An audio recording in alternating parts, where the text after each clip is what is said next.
So it's about time we talked a little bit about how we actually got into the raw food journey. Yep. It's been pretty glorious.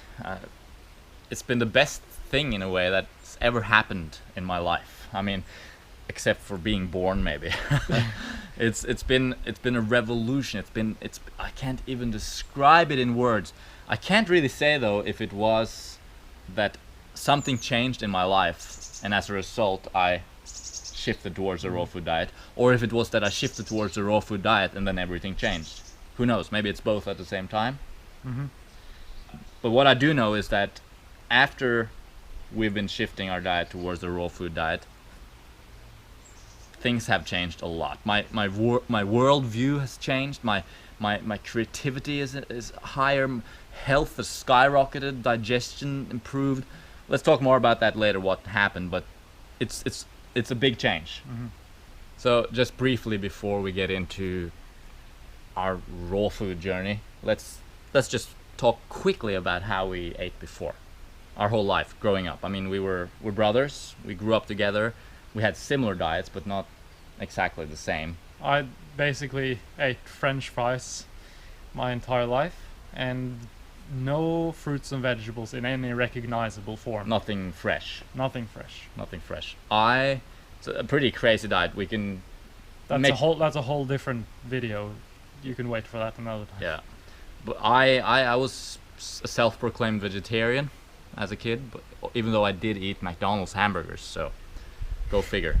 But my diet, I did eat fruits and vegetables though. But okay, so we didn't have healthy diets growing up at all. We were But starting to eat a lot of kebabs and a lot of fast food. a lot of fast food as we were getting older, of course. But then we both kind of simultaneously started. We influenced each other, obviously, but we started getting interested in healthy diets a little bit,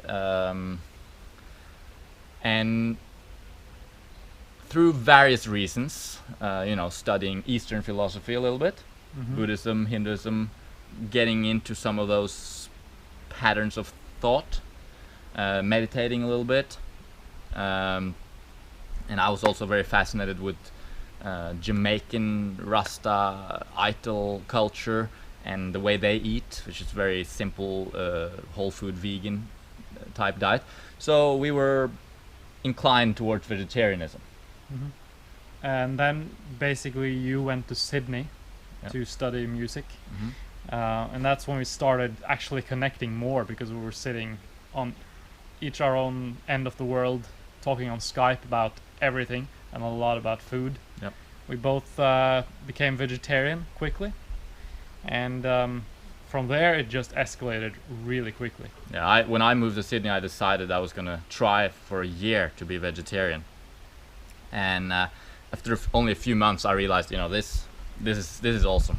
I'm gonna do this for a longer time than a year. I'm gonna do it forever, maybe, because I felt my digestion improve and everything was better as I eliminated meat. And we were discussing the effects, and yeah, and then on we went with our lives, and the years went by, and the diet wasn't really all that good. No, But- we were still having a pretty crappy vegetarian diet as well. Yeah. But then, slowly again, we were sort of experimenting with vegan. I remember experimenting with vegan days and vegan weeks, trying out the vegan diet for a month even at one point, and feeling definitely better, and knowing also the ethical reasons behind it. And I think the ethical thing was a big part for me. Yeah. I remember watching horrible videos of cows getting slaughtered and all that stuff on YouTube, and not only slaughtered, but because we were vegetarians, yeah, but cows being actually, the milk is stolen from the cow, and the calf is taken away from its mother, and it's a very sad kind of story, mm-hmm. which you can contribute to if you eat milk products, and of course knowing the health implications of consuming animal products. It was at one point we were like, we're going vegan, Yeah. and I was in London at that time. You were in Norway. Mm-hmm. We went vegan, right? We did. And that's the summer you came back to Norway, Mm-hmm. and we were starting a permaculture garden, and we were really into, starting to look at videos from Dan the Man, the Life Regenerator. There was a kind of awakening going on. We Yeah. were connecting more with the earth. We were thinking more about our role in nature. Where do we belong? Where do humans fit in? There's this symbiotic relationship with every being on the planet and ecosystems, and everything works in harmony. And somehow here we are, human beings, and we're doing all these weird things, eating all these processed foods, and what's going on? So as we were gardening, and which was part of the same revolution, really, we discovered Dan the Man. Dan the and Man he- and certain other information as well. But we started juicing, yeah, and that's when it really something clicked. yeah. Juicing and the feeling of being light yet powered, bicycling around our home. I remember Town. I remember specifically one time after watching some Dan the Man videos that summer, 2011 was this summer, making a green juice without a juicer. We blended a lot of greens and then we strained it. That stuff was hard. Yeah, that was some serious green juice. And then we went running or biking or something up to the hill, Vadåsen, and then we ran up the hill. Up to the top of the hill, we had this view of our hometown, and we ate some raisins and nuts, I think, some trail mix, and we were just like, wow, I don't need that, I don't need no processed cooked food. I just want pure, clean, raw vitality. We were super stoked on the Life Regenerator, and of course, several other things as well. I was also reading some books that was talking about raw food a little bit, and we were getting inspired, basically. We were starting to eat a lot more salads. Most of our dinners were salads. Yeah. And I remember us talking about, we never were like, now we're going raw. It was more like, we'll eat the pizza when we want to, because pizza was our favorite food. Yeah. But that day never came. We just, every day was like, should we make a pizza today? No, I'd just rather feel awesome. by Yeah, eating we just salad. noticed how when we had the pizza, we felt a bit sleepy afterwards, and the next day we weren't as strong. So, out of pure preference for feeling good, we decided to just wait with the pizza. And soon enough, we were eating all raw. We were like, we're doing it. We've been doing this for 2 weeks now. It's been all raw, just by preference. And we're like, oh my god, this is we can see where this is going. And it was always like, oh my god, I don't know if I want to do this. Oh no, the pizza is, but it was just so awesome. We were just feeling so good that there was no reason not to go there.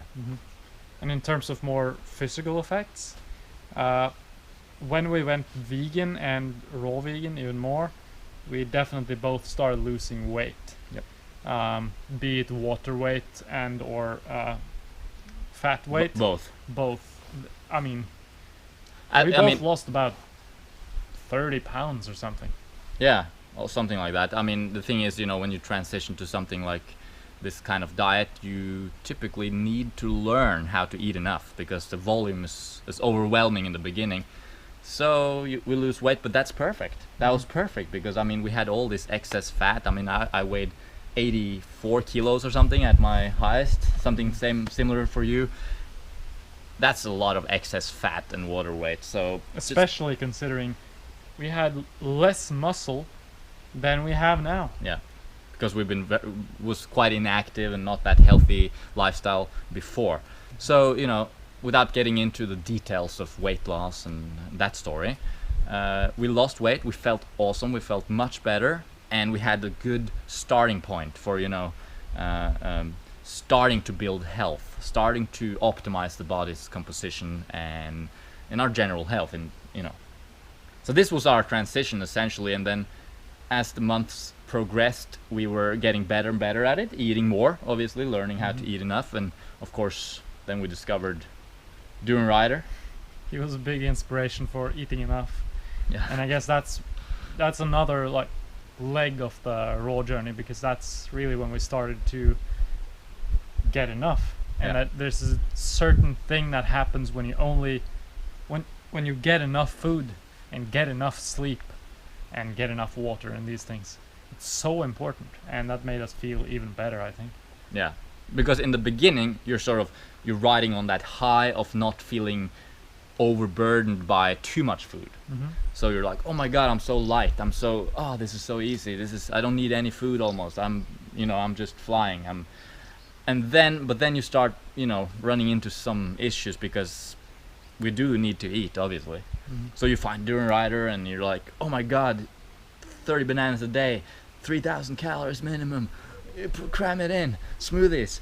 And we were all hyped on that, and we're drinking smoothies and we were eating lots of fruit, and it was great. And that was a lesson we needed to learn at that point. So, thank you, Harley, if you're ever watching this. That was great.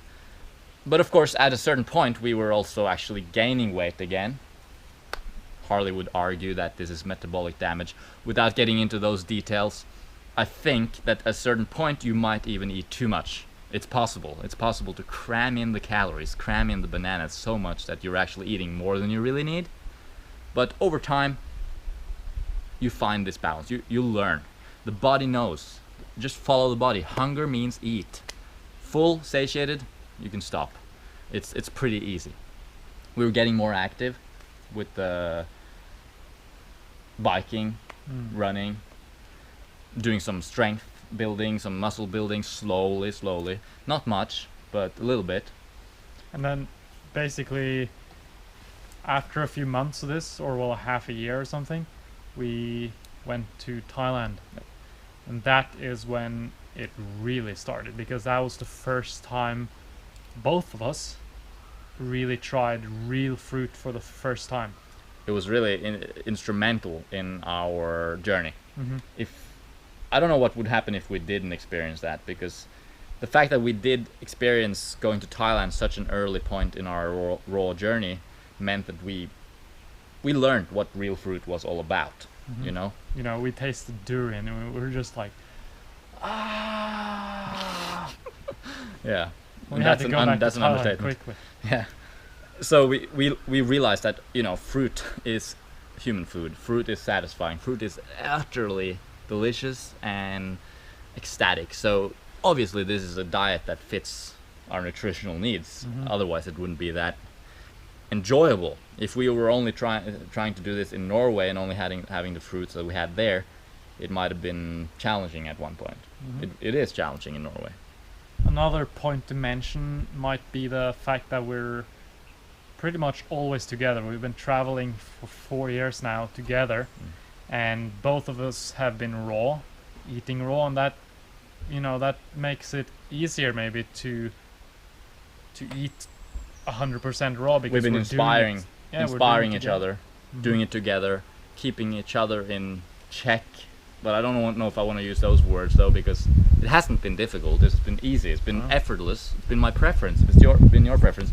But the fact that we're doing it together, then it becomes this kind of thing that we're doing. We are the brothers who's doing the raw food diet, and now we're making YouTube videos about it, and it's like it's a thing, and that creates more motivation for the whole project and the whole journey. But it is a journey. It has been a journey. It's a glorious journey. I'm so thankful that I discovered the raw food diet. I'm so thankful. If I'm gonna thank one person, there's always more, but if there's one person, then it's Stan McDonald, the Life Regenerator, being so inspirational, so motivational. I got no words to describe how grateful I am to Dan. He set off the chain reaction. Yeah, he did, and he's doing it every day for the whole world. Everyone knows about him. He's powerful, and so it's a journey, and it's been very interesting. I've learned so much about myself, and cleaning up the diet in this way has sort of cleared. The words can't really describe, but it's almost like it takes off this fog that you have around in your brain, and suddenly you can see things clearly, and you see things from a slightly different perspective, and being in harmony with the nature around you and eating our natural diet, it just makes everything fall into place so neatly. Suddenly everything is just right, and we're doing something really awesome. And our life has pretty much revolved around fruit and the raw food diet and health for the last 4 years, you know, and it's been awesome. I'm totally obsessed, Total. and that's good. Be obsessed. I mean, if you're not obsessed about anything, then you know there's no point in anything. You got to be obsessed about something. And of course, just it's worth mentioning as well that we did sort of start realizing that there's more to health than just diet. So we quickly started focusing on sun, focusing on sleep, focusing on activity, focusing on rest, all the different elements of health, and trying to learn about them, educating ourselves, reading about it. So how did we get into raw foods? It's just by the grace of the all, the one, the it, the nature, the universe, God, ourselves, the earth, the sky, the moon. It's all of it. It's just things fall into place at a certain point and click. Raw food diet, natural diet. The benefits continue to amaze me every day. Yeah. Keeps getting better. We keep learning about the body. Yeah. And yeah, so I hope that inspired you maybe to try out the raw food diet if you haven't done so already. So that's pretty much it. Thanks for watching. Check out our website, which we're very proud of, sweetnaturalliving.com. The culmination of 4 years of raw food experimentation. And of course you can reach out to us at any point in the comment section down below, or you can send us an email via Sweet Natural Living, or if you're interested in coaching, we would love to do that as well, help you out. Just check out our website. Yeah, you know, sometimes when you're new to something, it helps to just get some advice from someone who's a little bit further down the track. And we've been doing this for 4 years now, succeeding at it, I would say, really succeeding at it. No problems, no issues, you know. And when there's issues, we correct them by intelligent logic, you know, it's simple. And yeah, so we're just offering a helping hand. Help people out that needs some advice on their journey. We do that via Skype. So You do I that do that via Skype. I'm the secretary. Yeah, I gotta know. I got my own secretary. That's the little brother. That's the younger brother sort of role. Yeah. The younger brother is sort of like a slave to the older brother. It's part of the natural order of things, and you know, if there's something to fetch, then younger brother has to run and fetch it, while big brother can just relax. Well, we're gonna head off. So see you around.